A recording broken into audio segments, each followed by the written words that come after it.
So we just finished building a massive oil refinery here in East Haven, and to be fair, it's been pretty successful. It's making solid money by refining crude oil that is being brought in by train from the north, and yeah, it looks pretty cool too.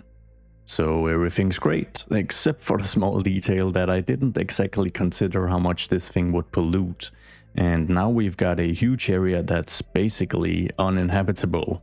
In my slight embarrassment, I asked you lovely people for help, and today we're going to implement some of your feedback to try and fix this mess. Let's get started.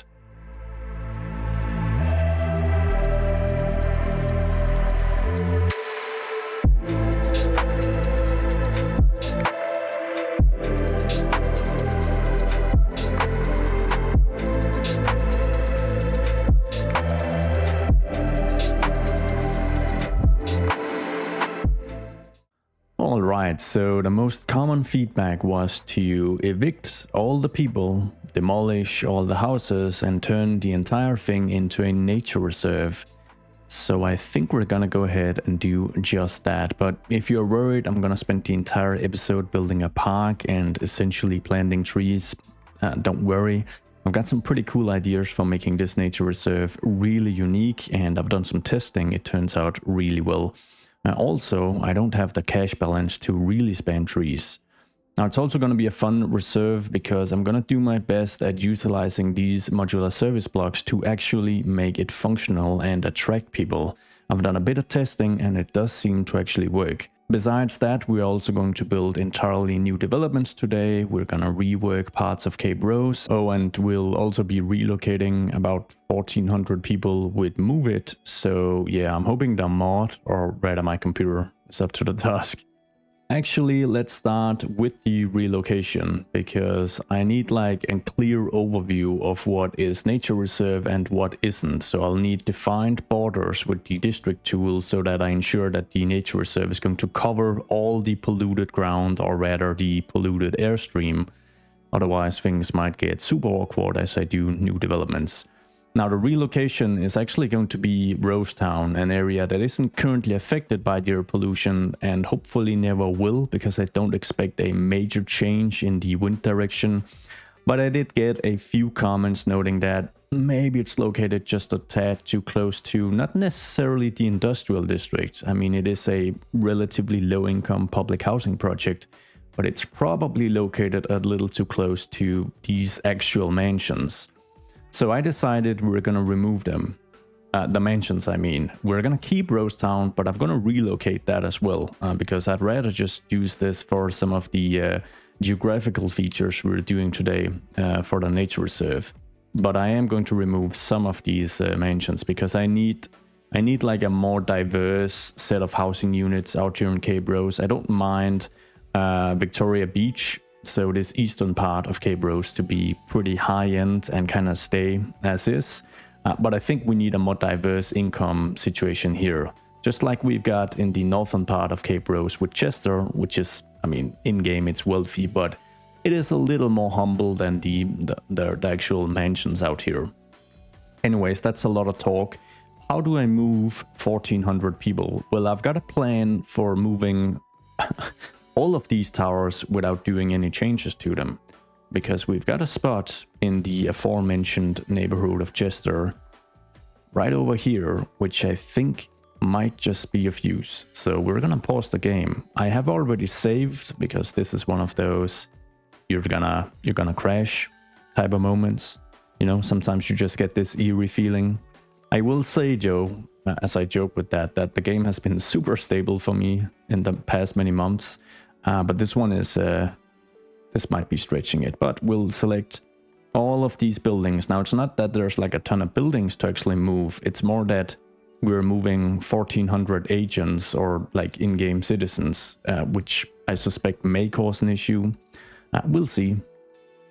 So I was thinking, let's see, the alignment is probably going to be the point towers on the inside and then the slightly wider developments on the outside. And I may actually we may just remove this row of housing here, which means I can bring this a bit further back. So let's just see, we'll branch out from, I'm gonna enable Anarchy because I don't wanna by error delete or demolish anything. We'll add the suburban road. I'm gonna add like a small bendy segment, and we'll wrap up with a cul-de-sac with a tree in the middle, just like that. And then we're just gonna remove this row. And then you'll see that the surface extensions, the manual detailing work I did in the previous episode, requires these buildings to just be edged a little closer to Hyacinth Street, which is the first time I've actually seen that street name in game. So I'm gonna select all of them again, because I by mistake deselect them. So it's a drinking game, you gotta take a shot each time, a shot of coffee I mean. And this is a family friendly stream, not a stream, it's a video. This is going great. Anyways, they are now moved and located like I want. Actually, that's not entirely true. Let's just grab these three fillers and just get them a little closer to the other buildings. And then on the flip side, we're gonna grab these 6 units and just bring them a bit further out. Just like that. And I have to check on this building because it's actually a slightly different type due to it being a corner lot. In the actual Rosetown development, and it's obviously not a corner lot anymore, but I don't mind having it a little different. Actually, I guess technically it is a corner lot, so if I'm to spend the tiniest amount of time actually committing to a bit of detailing here, what I might just want to do is connect this up to the street, or at least make it look like it's connected. So I've just made sure that this public housing project is covered by the boundaries of the Chester neighborhood, because as with most neighborhoods throughout East Haven, we've got a local service set up. So any housing that really isn't part of a district is going to have a bit of a rough time. I've also just removed this stretch of low density single family houses to place a bit of medium density, as I'm hopeful that's gonna make that transition a little less rough. So I'm gonna look for some Eastern European stuff. I think that's gonna be a decent fit here. I need something that actually looks relatively modern, because I'm not trying to replicate like a Soviet style or anything, and it needs to be somewhat believable in the context of East Haven County. So I think I'm gonna be grabbing these, and then we'll just think of like a quick scheme way of placing them, maybe just so that it looks like one structure, but it's just slightly at an angle, the secondary part of the building at least. We'll have let's have a park here, and then we might just wrap up with a 3-piece building, just like that. Then I'm going to downgrade Alyssa Street, and we'll add a separate parking street next to it.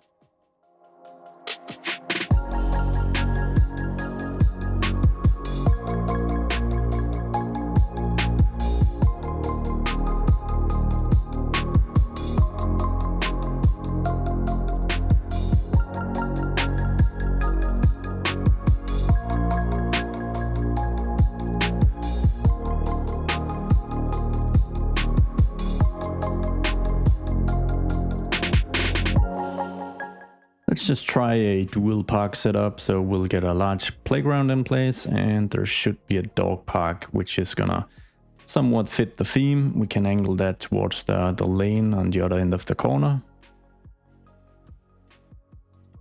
Now, if we're lucky, we can actually copy the color scheme of this apartment complex, because it's a little more subdued than the wild roofing over here, and that actually does seem to work. Perfect. As I haven't hit play yet, we can actually check just how many new households this has added to Chester's housing stock. Now, some of these are of course already occupied, which are all the people we've relocated, but we have added at least, what, 700 or 800 new households in the medium density apartment complex, which is nice, because it should be enough to kind of counterbalance all the housing we'll be demolishing now. Now, very important, before we tear down any homes, we have to dezone them at first, because if I don't and just demolish the homes, you just know there's gonna be a super sleek, annoying real estate agent trying to actually sell these lots again.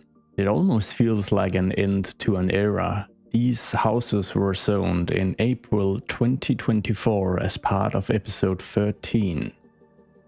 Time for a change.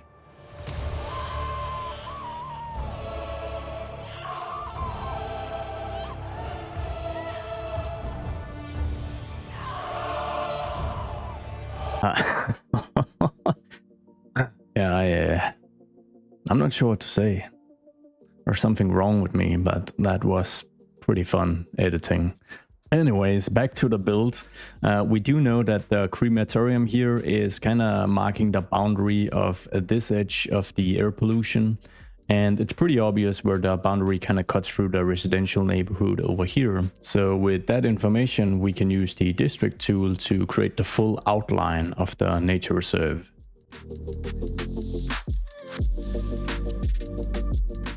We'll just name it the Cape Rose Reserve for now.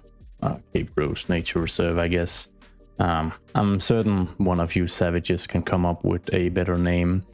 And of course, we need to kind of clean up at least most of this.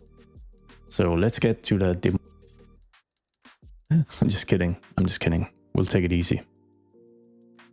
And some of these mansions just have to go as well, because we'll be leading in a new river as part of the nature reserve through this bit right here. Now I'm gonna leave the rest of this area relatively unchanged until we actually need to change something, because I don't want to demolish more than what's actually necessary to make room for the nature reserve. So I think something that's really going to help set the nature reserve apart is my plan for some really tight, curvy, complex riverways, and the fact that the nature reserve is essentially going to cut Cape Rose in half and spawn an entirely new island. Because what I'm planning on doing is connecting this lake here to this shallow inlet through a windy river, making its way through right here, this passage basically. And then on the other side, we're basically going to do the same, connect the lake to the ocean. This should look fairly interesting. It's a ton of fun to do.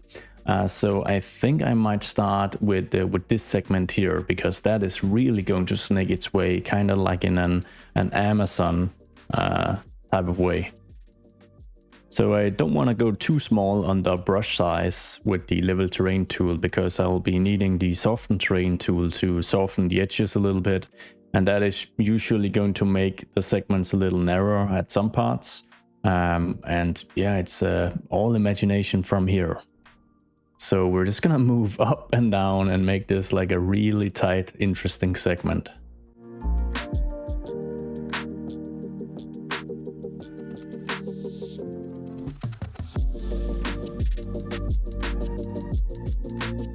Yeah, you can sort of see that as soon as I start just softening the river banks, the edges a little bit. In most places it just becomes a little more narrow, but it's certainly a pretty interesting shape we've started with here. And I'm gonna do something a little different for the other river connection we'll be making to the shallow inlet. Hopefully that can look unique on its own as well. I don't want to mimic the approach we've used on this side. So on this side, my plan is to have two small rivers branch out from the lake with quite a bit of distance in between. They'll both go underneath the Cape Rose Pipeway. Then they'll meet up in sort of the middle here on this stretch of land. They'll continue towards the inlet, but before they actually reach the inlet, they're going to like break down into many smaller rivers, and it's gonna have sort of a marshy, swampy look. Yeah, it's probably easier just to try and do it instead of explaining it. So yeah, let's just give this a go. We're gonna use the same brush size because I don't want them to be like substantial rivers and take up too much space. We'll need plenty of space for like actual trees and bits and bobs of nature as well. But I think something like this should look fairly interesting. And then we'll have just a relatively simple segment here.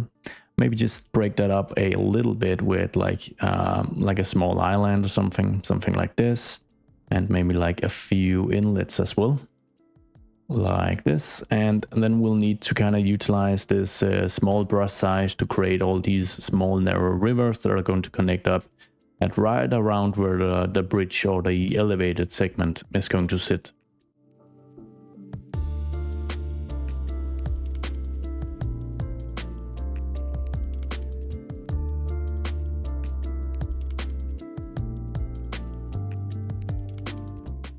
I'm gonna move ahead and create the road overpasses because we'll obviously need to make sure we've got the proper segment to turn into an overpass. And then for these paths, I am probably going to just remove them for starters and then draw out a new path network when we have a better idea of how this is going to look in like its finalized state. But the road overpasses, they get the first priority because we'll of course need to ensure smooth traffic through this area. Of course, this can all fall completely flat if no water will actually enter. But a little trick you can do instead of waiting like a month of in-game time to get this to fill out is to open up the developer mode, move into simulation, water, and then if you're not afraid of frying your computer, you can bump the water simulation to max.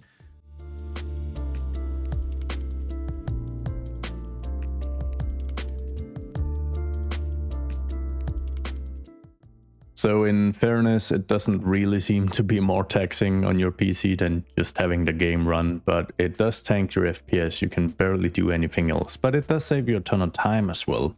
And the result is pretty nice. It seems like none of the spots we carved out were too shallow, which is really nice. We've already got a ton of visitors. I'm sure this is nature reserve visitors and not homeless people we just evicted. I'm starting to feel an itch to actually develop and build out some stuff, so I think I'm just gonna pause moving forward with the nature reserve detailing and trying to make it functional for a little bit, move over here and develop a bunch of stuff.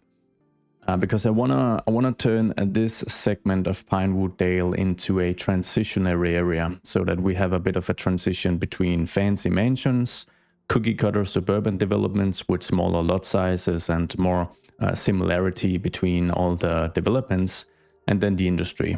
I think that's gonna work out. So I'm gonna slap on a bit of music and dive straight into it.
Well, I guess the itch to develop something was a little bigger than I thought, because it also resulted in actually building out this industrial district. And I really like how it turned out. I think I'm trying to strike a balance of zoned areas such as this, with some light detailing, because it's quick, it's efficient, and I like to kind of practice, I guess, some techniques for just making zoned areas look interesting and nice. I think that's a great ability to actually have, because otherwise I personally find my city building to be way too slow if I don't zone out some areas. But once in a while, mixing it up with a fully custom detailed area is all worth it, because obviously it stands out quite a bit. And I think you can all imagine that if I had just zoned this area, then we could probably make it look all right, but it's a lot more unique now. Now, on the topic of zoning, there was obviously no zoning going on here in the revamp of Pinewood Dale, because this style really isn't achievable through zoning. I guess the overall style is achievable, but the road layout and having like all the houses snug up so well alongside the streets is probably not feasible. And of course I get to control exactly the types of developments I'd like to see here. I'm pretty happy with how this turned out. I think this was a slightly odd very spontaneous development, but I kind of think it works, and I love adding a few oddities, because oddities are pretty realistic if you spend enough time living on Google Maps and satellite view, which I guess I do. So I think it kind of fits. Before we dive into the nature reserve, I think it's time for yet another installment of our subscriber city hopping, because we've just reached 170,000 subscribers, which is just a mind-boggling figure. I mean, I'm just playing City Skylines here. Nonetheless, this brings a new interesting choice on our hands. Now, we've been living in Denton, Texas ever since we reached 165k, but we've now got a choice to make between Springfield, Missouri and Fort Collins, Colorado. So let's dive in and have a look at both cities.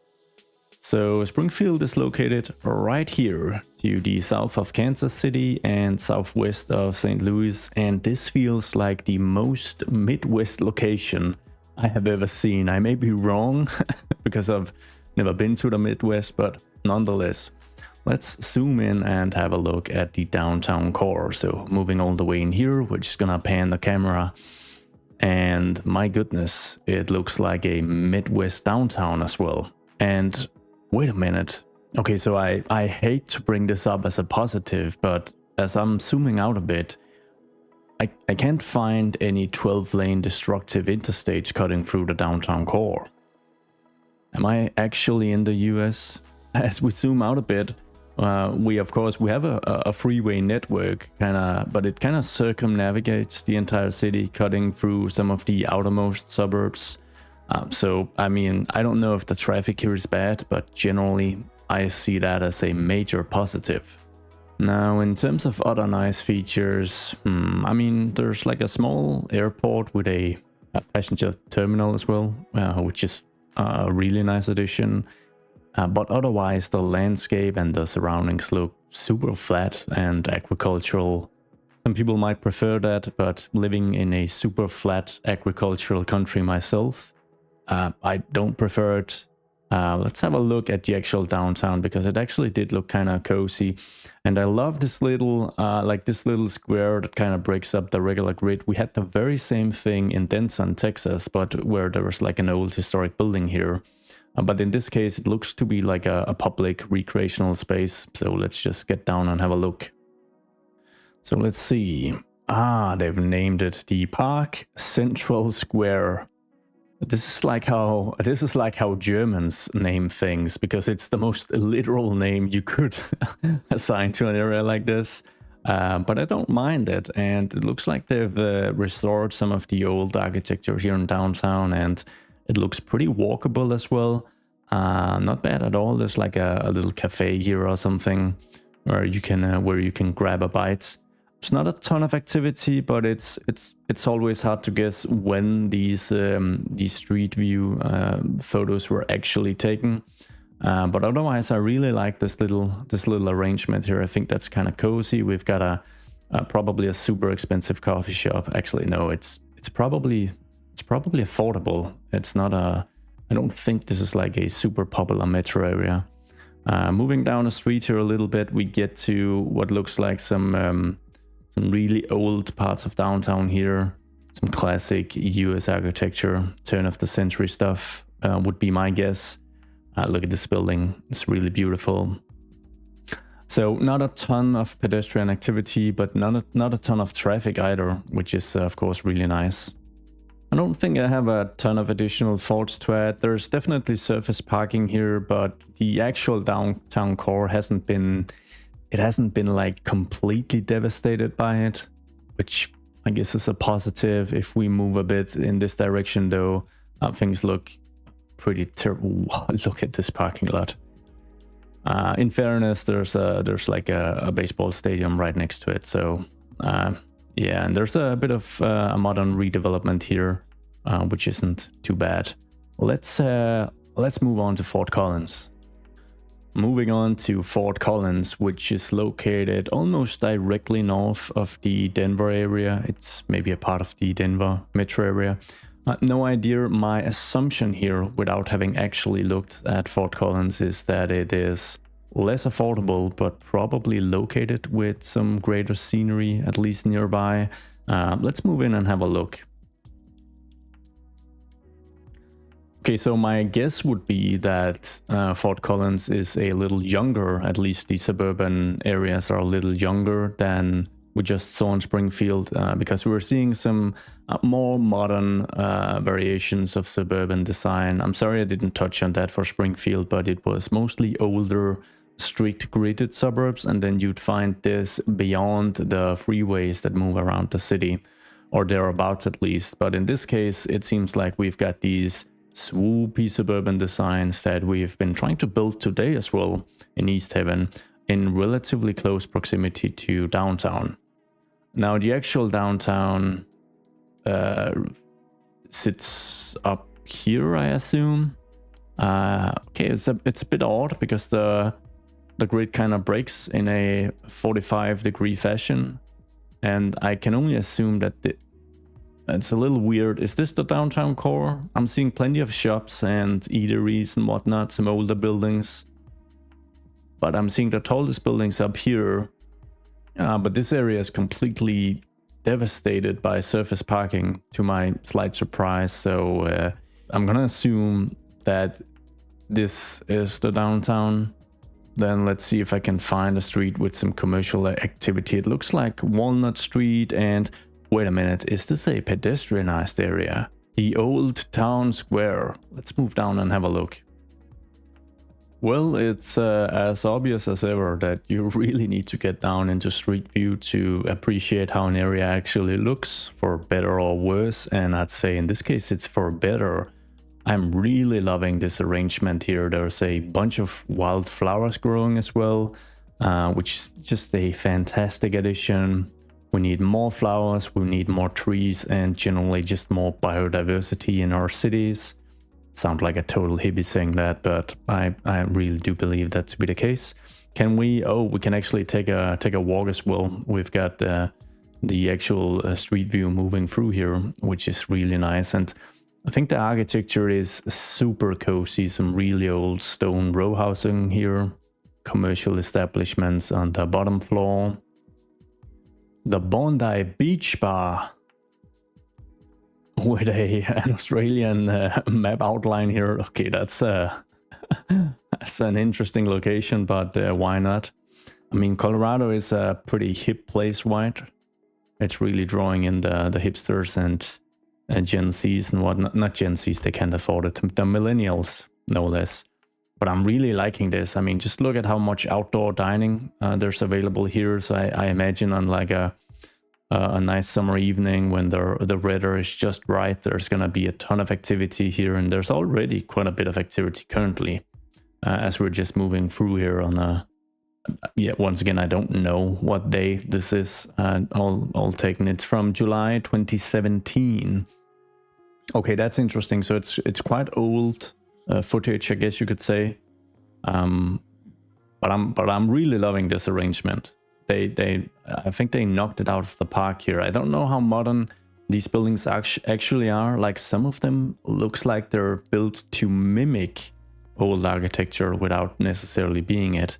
But either way, I'm all for that. I'm liking the little park here. Gotta say, I'm pretty pleasantly surprised. Like, the overview on the satellite view didn't promise me anything, but things are looking good down here. I'm pretty sure this fella is all in on the biodiversity with me, by the way. I guess in terms of the like immediate surroundings, it's not like jaw-dropping natural scenery, but it is a little more interesting with this small river moving through the area, and this being a recreational area so close to downtown, so that's definitely a positive. And it is situated near some fantastic mountain ranges of Colorado. Or at least, I mean, I guess in Colorado you just consider this a hill because you've got something like really fantastic in the background. I guess one thing to really consider is that I imagine, again without knowing, so I'm really looking forward to input from you guys. Do you live in any of these two cities? Do you know something we should all know? But I do imagine Fort Collins to be much more expensive to live in than Springfield. And that is something to be honestly considered in and factored in as well. Anyways, let me know what you think. I'm really looking forward to your input for this one, because two quite different cities and quite different locations. So I think the first step in making the nature reserve functional is a few places where you can park your car and start your hike. And I'd like at least 2 of these spots, and I think one of them is going to be on this small island here, because we'll have some cozy bridges, some wooden bridges covering the small rivers here to allow you to navigate the entire reserve. And the other parking lot might be located here. I think we've got a bit of space here between the road and the suburban neighborhood. So it's probably just going to be a really simple alley that is going to make up this, or maybe a one-way alley in fact, because then we've got a bit of parking alongside the alley, which I guess is going to look pretty cozy. And then we'll add a dedicated parking lot to the whole thing as well. But something like this for easy access, I actually think does this have parking on either side? I think that might be the case. But it shouldn't be a problem adding like a dedicated surface parking lot on one side of this. Should be easy access. Maybe it is canopy covered one. I actually think that looks pretty cool. It is a little more fancy than having like a gravel parking lot, but we could change the texture for gravel if that's what we want. But I think for now, let's just keep this. I want to have like a uniform theme kind of throughout some of the structures we'll have here by the nature reserve. So down here by the Cape Rose Pikeway, we're gonna do the very same thing.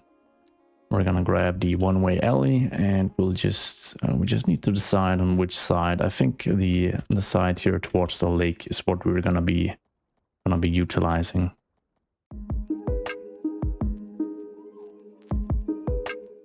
Now, seeing as this parking lot is anchored on the Cape Rose Pikeway, which does carry quite a bit of traffic, it is like the main road cutting through this area, we are just going to invest a bit of money, making sure we upgrade a few of these segments, adding in an extra lane on either side. It's probably not necessary, but it does look kind of cool, doesn't it? Getting rid of some of the traffic lights, don't think those are necessary, and just making sure that these power poles here don't stick through any of the available lanes.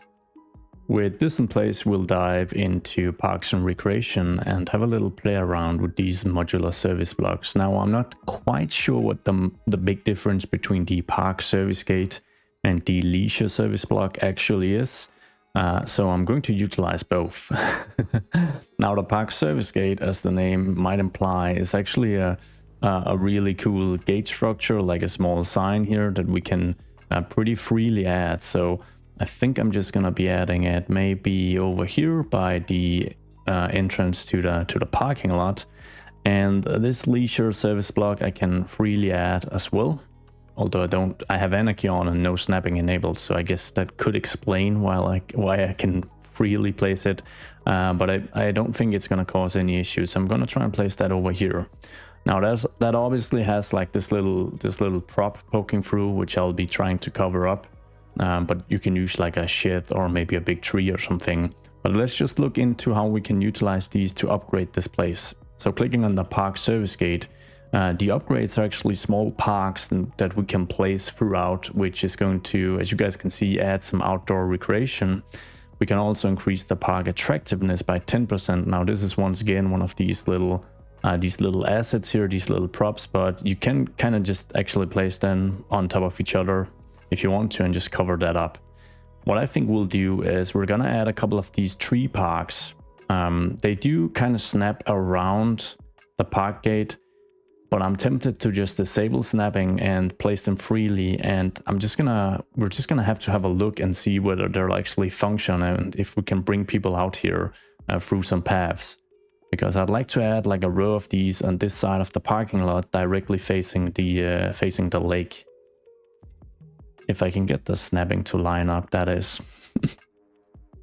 1 and a 2 and a 3. And as you can see, we're increasing the total maintenance necessity by doing this. We're basically making it a more substantial park.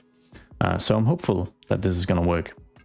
Although if it doesn't, it's likely not the creator of this star queue. It's probably me insisting on just placing it completely freely. That's going to cause the issues. We can't get rid of these benches, but I mean, I think that's fine. We can kind of live with that. We can cover this up with some trees and whatnot. Let's just check the leisure service block and see what it can actually do. So we can add many different types of zones: relaxation, sightseeing, travel, city beach, attractions, indoor, all kinds of stuff, even commercial leisure. So I guess you could actually just hide this within buildings and add this as a couple of upgrades to make your strip mall even more attractive and bring in more people. Now we're gonna try to do much the same because we've got the park entertainment modifier and the relaxation zone. So I think I'm gonna try and add both of these. And once again, I'm gonna be a little cheesy here and add 2 of these and 2 of these on this side, and maybe a couple over here as well. 1 and a 2, 1 and a 2. Now this is probably a little much. It is making this place very attractive, I imagine. But I mean, I do want to see quite a bit of activity, and it's actually the only nature reserve we have currently here in East Haven. So covering this thing up, I'm gonna grab an oak tree. I'm gonna grab the largest version of it, the elderly oak tree, of course. And if I lower that into the ground by 10 meters, it's gonna pretty much cover it up entirely. So if we go 8, that is probably going to like really cover it up. We can even just place a few.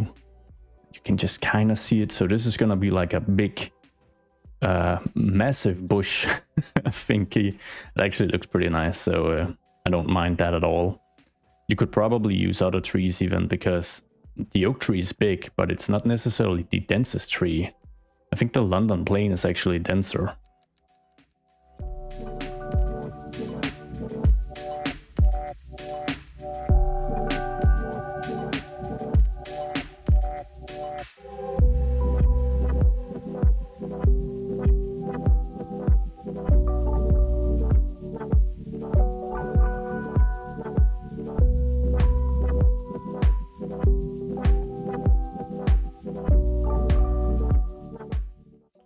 Relocated this lady to the other side of the road, so I think that's a little more fitting, so you don't have to cross a road to enter like the, I guess, the main area of the reserve. And while I think we can utilize some of the, or repurpose rather, some of the existing paths here, something I do want to change is there's a bit of terraforming to this little island out here, because I would like to kind of create a wooden bridge to it so that you can actually utilize this space and have a walk out here, or maybe place a few shelters or something of that sort. So I'm just adding just a little bit of extra land. Then we'll of course be smoothing it out quite a bit with the softening brush here. Okay, I just got a new idea for an additional infrastructure change, which we should probably do before we map out the pathways, because I think this will substantially increase the footprint of the nature reserve. Because I don't think this stretch of the Brookhaven Highway necessarily has to carve through the reserve. I mean, we have a bit of an inlet here and the potential to plant even more in terms of like forest and stuff. So if we were to like really utilize this segment, we could just get rid of this segment of the Brookhaven Highway, or rather reroute it so that it makes a left turn here and it crosses right next to the train tracks, and then it follows the banks on this side of the inlet and connects up to this mess down here. It's gonna serve the same purpose. I think it's gonna have the same capacity, but it's going to obviously create a pretty large plot of land that is uninterrupted by roads, at least as uninterrupted as possible in this pretty built environment. So let's just try that. I'm not gonna pause because, like I said, there's not like a ton of traffic here, so I don't think it's like a super dangerous act just to get this out of the way. And then I'm gonna get rid of this stuff here.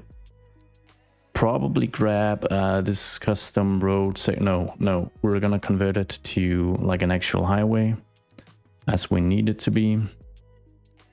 And then we're just gonna lead that away from the nature reserve. That feels kind of nice to do. All right, let's get an elevated segment. Gonna try align that to the, no, I'm not gonna align it to, yeah, I'm gonna align it slightly to the train tracks, but move it is going to be behind all the magic here. So we're gonna get the heights in perfect alignment with the train track nodes. Then we'll select this and, oh, I've got like a little rogue node here. That is annoying. Let's get rid of that. It's just gonna add some complexity that we really don't need. Get this nice and close to the tracks here, so that it kind of looks like one structure basically, which I think would make sense, like from a cost perspective, would probably make sense to just get this bridge built out as one. So hopefully I'll be able to, yeah, you can kind of see as soon as I move too close to the train tracks, I am at, there's a chance that these two different networks will connect, and that's gonna be a real problem. So what I think we'll do is we're just gonna make a basic straight connection here, and then once more move it is gonna be the hero of the day, and we can clean up a bit in terms of like the surfaces here. Then we'll just freeform our way down here, carve up this bank real nicely. This is not the part of the nature reserve you want to spend any time at. I mean, technically, I guess it isn't really part of the reserve. This created this super wonky mess, which I think we're gonna keep. I'm a fan of wonky messes, although I do need a bit of height alignment, otherwise it's gonna look really, really weird. And that's not necessarily the plan here. So this connection should be fairly simple, and we'll need to figure out something down here, obviously. The perfect opportunity for a cute little lane to make a more direct connection. And by not removing the existing road layout, it at least looks organic, which is something that I find to be pretty hard to actually capture in game, because we tend to plan things ahead and we are not afraid of removing things, because for us it's just a click of the mouse and keyboard a few times, while in reality the actual process of like replanning and removing stuff can be a little more substantial. And then sometimes you get layouts like this, which, yeah, don't know how functional it is, but like I said, it does look organic. I hate to pause the nature reserve development even more, but as I zoom out, yeah, you can probably see we've got a problem. And the issue is that our water treatment facility up here in the Oceanside District of Mercy has a bit of garbage piling up. It's not a ton, but it is enough to cause an overall sewage crisis throughout East Haven County.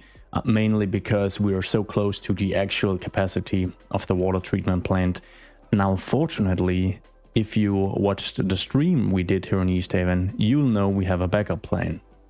Because as part of the stream, we did a bit of reshuffling of waste management and sewage management. And our good old trusty Forge Point water treatment plant, which used to be the main water treatment facility of East Haven County, is currently out of service, but we should be able to pretty much just boot this bad boy right back up. It's gonna cost us some money, of course, but it should alleviate this issue. Come on. And yes, great. So the reason I had to wait just one additional second for the lack of freshwater notifications to also be removed is that it needs to take in a bit of sewage water at first before it can then pump out some of the fresh water back into the system. Oh yeah, it might be news to some of you that I've begun streaming, and I think I'll be streaming again. It was a ton of fun, so yeah. I mean, enable notifications if you don't want to miss out on the live event. And moving our attention back to this mess, we're not gonna spend a ton of time trying to figure out something clever here. Also, I'm not super clever when it comes to traffic, so let's just make sure we've got a super easy connection Yeah, that is super easy. And then we'll make sure we've got an easy connection, the double lane style. Why not? So I'm gonna actually do it in the like reverse direction and just flip the direction, because that, I think that's gonna be a little easier. So we'll connect to about here. Just get this connected up. Yoink, and flip the direction with some snapping enabled. There you have it. And then a few basic traffic rules just to make the markings a little nicer. Don't think it makes sense to be able to turn left here, so we're gonna disallow that. And in hindsight, this doesn't make a ton of sense either, because who would actually utilize this lane? Nobody, I guess. So that invites us to do a bit more in terms of configuration. We could do something like this, and then we could upgrade this one as well. Non-snapping action, it seems, for this to be smooth. Perfect. Oh, perfect, I say. Let's get rid of at least a few traffic lights. My goodness, this is beautiful. I'm really liking this configuration. It looks so random. It is finally time for some pathways here in the Cape Rose Nature Reserve, and I'm gonna give you guys a little rundown through the techniques and the stuff we'll be using. So I'm gonna map out the most basic layout with a small gravel pedestrian path. Now you can grab this by opening up Road Builder, going down to Manage and Discover, and then click the Discover tab. You can filter for pedestrian paths over here, but it's actually on your front page because it's one of the more popular roads you can download. And it's basically just this gravel pedestrian path. Now, in some places, we're going to need bridges, obviously, because we've got a ton of water throughout the nature reserve. And in this case, I am actually going to just utilize the new narrow wooden leisure pier. Or I say new, but we did get it in the most recent patch. So basically, if you just drag this across, it adds a few benches, and I just think it looks about as perfect as expected, which is going to be really nice. Now, the final step we'll be doing, I'll actually just be adding this overpass or small bridge so that I can kind of showcase it, is to use I'm going to use a net lane as well to connect the whole thing, or rather cover up the whole thing. And there's a couple of reasons for that. So the first one is that as I connect the gravel pedestrian path to this wooden pier, you can see that the actual transition segment, so this node, is pretty ugly and out of concrete, I think, which is a little unfortunate. And the actual gravel path is just a little too, how do I say it? It's like it's a little too well manicured for a nature reserve. So what we'll be doing instead is we're going to move into net lanes, roadway, and then I've got a very specific dirt path I want to use. It's this dirt path 03 wide. Yoink. Now grabbing this one, I can overlay it on top of the gravel path, just like this.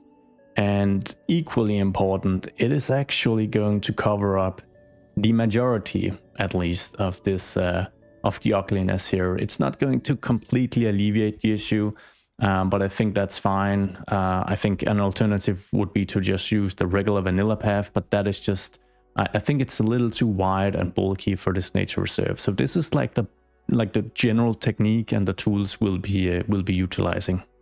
So let's get going. Just like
Just like we're ready.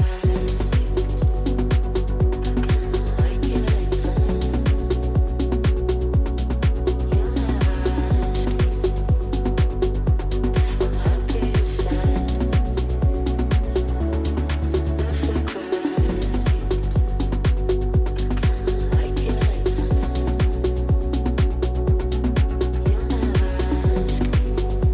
ask if I'm happy or sad.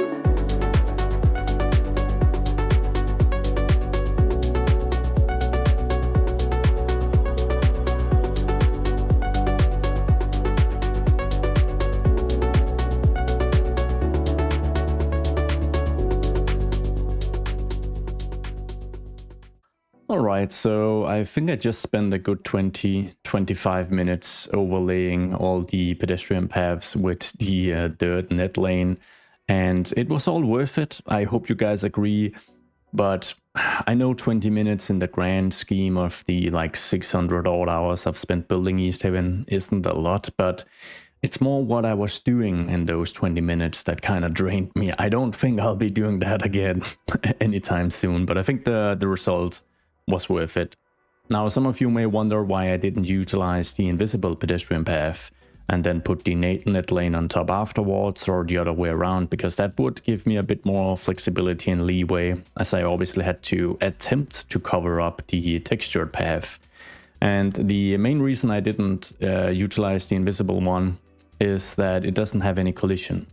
So if I move in and I grab the invisible segment, this one, to just place that down, so that is now functional. If I connect to it, obviously, but I can easily do that, and I go ahead and grab an oak tree, then as long as I don't have Anarchy enabled, there's a collision in play here for the textured path, but there's no collision in play for the invisible path. So that, that it essentially means that when we've got a large nature area like this, where we might just want to use the tree brush to really densify the forest coverage, I would hate to have to like manually avoid all the pathways that we've placed because they are the invisible type.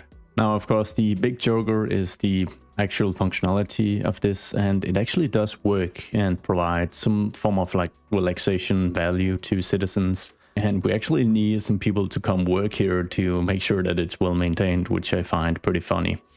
What I'm gonna try to do is grab one of the like base structures, so the park service gate, and then maybe add a few of these tree parks throughout the nature reserve, and just trying to cover them up a little bit with some trees. I don't think the benches are super out of place, even though we can't remove them, and I probably would remove them if I could. But it's really not too bad, and you can kind of like align this in the center of the pathway. I'm just gonna get rid of the surface. I don't know if people are actually going to be drawn towards these if they have like enough of a bonus to get people out here, but I figure it's worth a shot to just place a few of these throughout.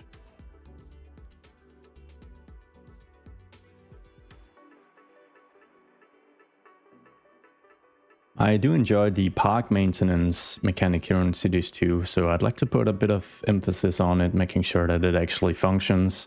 And the current issue is that while there is a park maintenance vehicle dispatched to actually maintain the new parks we've built here in the nature reserve, they were spawned from a park maintenance depot here in Riverview Heights, which is in Chowder Bay. There's a bit of a drive to undertake to actually get to the nature reserve, so I think we're going to utilize a bit of the empty space we've got to create a park maintenance depot that is, I don't know if we're going to dedicate it strictly to the nature reserve. That's probably a bit overkill, but just having a maintenance depot out here is probably going to help.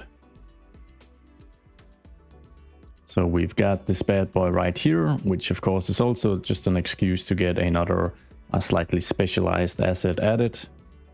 which is, you know, you take it when you can. And I think this corner lot here is just a great location. We've got the money for it as well. We are surprisingly making decent money even. And oh man, I kind of just want to place this just to place it, which is, I mean, that is a little sloppy. I'm gonna do it. It looks cool. It's a nice addition. Yeah. Sue me. Actually don't, but that works. Now, for an entirely different thing, you might wonder about this location. And I do as well. I was just reminded by moving out here. I actually reserved this for a local fire department because, yeah, I've built a dual oil refinery without a dedicated fire station service. And there's no dedicated fire station for Forge Point either. It doesn't mean that they're not covered. It just means that the small fire station somewhere out here on Cape Rose, or yeah, wait, it's right here, I think, has to handle the industrial areas. And it's not a massive drive, but if you consider just how catastrophic a major fire out here could turn out, I think it makes sense to have a small dedicated fire station just for these two high-risk areas.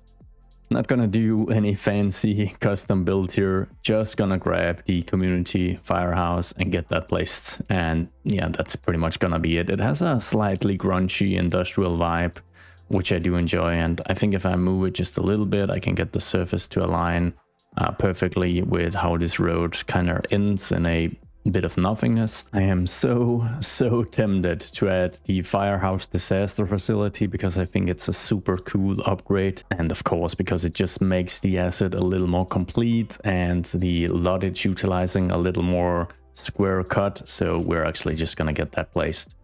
That is a great addition. Nothing better to spend your money on than upgrades that probably will never be in use. Anyways, selecting it once more, let's make sure that it's actually dedicated to these two high-risk developments. And for good measure, we'll make sure it's included in the Cape Rose Oil Refinery district. We're about to wrap up the episode because the scale of it is starting to spiral completely out of control, and I have to call it somewhere, but obviously the nature reserve is looking a little barren and unfinished. So what I would love is some feedback from all of you on how we should actually detail it, because I don't want to like unimaginatively just spam trees everywhere and create a dense forest. Maybe that is what is needed in an area like this to kind of compensate for the heavily built up environment that surrounds it. But I'm sure some of you might have some ideas for like more specific detailing we could actually do to make it look a little more special. And then in terms of detailing up the suburban neighborhood, I'm just gonna do like this little trick where if I snap my fingers, a decent layer of trees is going to magically appear. Oh yeah. Quite the magic trick, huh? Thank you guys so much for watching. I hope to see you all in the next one. Goodbye.